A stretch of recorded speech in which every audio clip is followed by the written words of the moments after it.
Hello everyone, how are you doing? This is MD Tech here with another quick tutorial.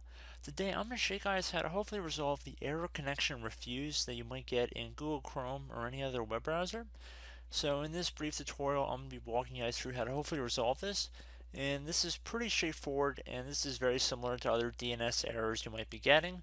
So it might seem kind of repetitive, but this is definitely a different type of error that's common enough that people get. So I did want to make a tutorial dedicated specifically to this error.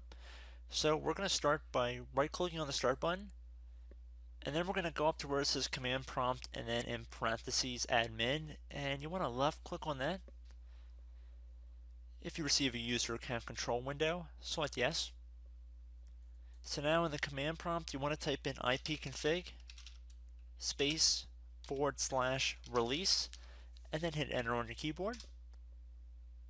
Once that command is done executing, you want to type in ipconfig space / all, then hit enter again. Now you want to type in ipconfig space / flush DNS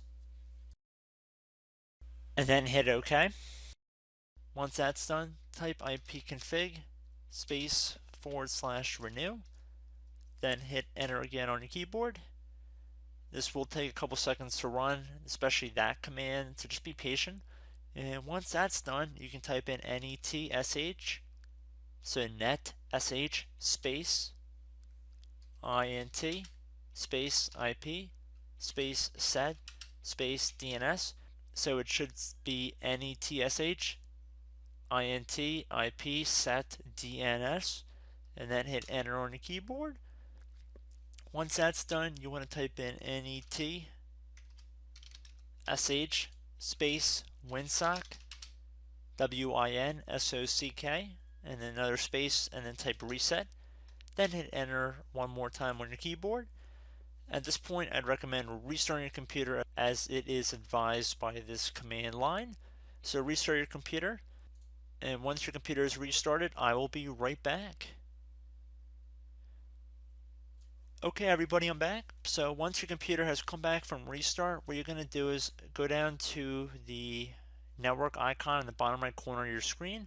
It might look different than mine because I'm using an Ethernet connection, so it looks like a monitor with a little Ethernet cord next to it. In most cases it'll look like a wireless symbol, like a cell phone tower kind of icon if you want to think about it like that. So you want to right click on it, and then left click on where it says Open Network and Sharing Center after you right clicked on the icon. You could also access this by searching it in the Start menu, it doesn't really matter. And then at the top left, you're going to left click on the hyperlink that says Change Adapter Settings.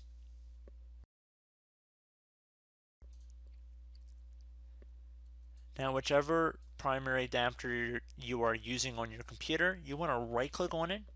So if there's multiple, make sure you select your primary one. I mean, it's not the end of the world, but try and do the primary one the first time around.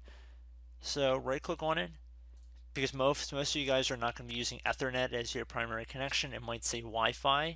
You want to right click on the Wi-Fi one if that's the correct connection. But anyway, since Ethernet's the right one for me in my instance, I'm going to right click on it.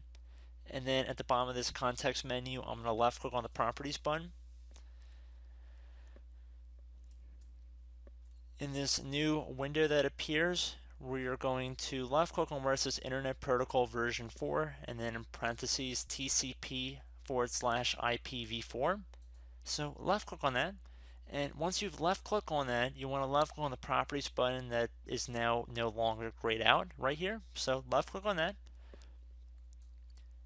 The bottom section where it says obtain DNS server address automatically, left click on the selection underneath that says use the following DNS server address.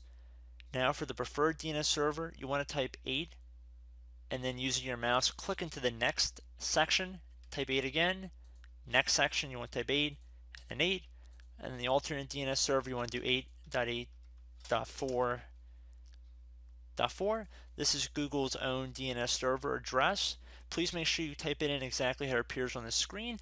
And please note that I was mentioning you have spaces in between here because you can type up to 3 characters inside each one of these sections, and this is not right. You do not want to do that.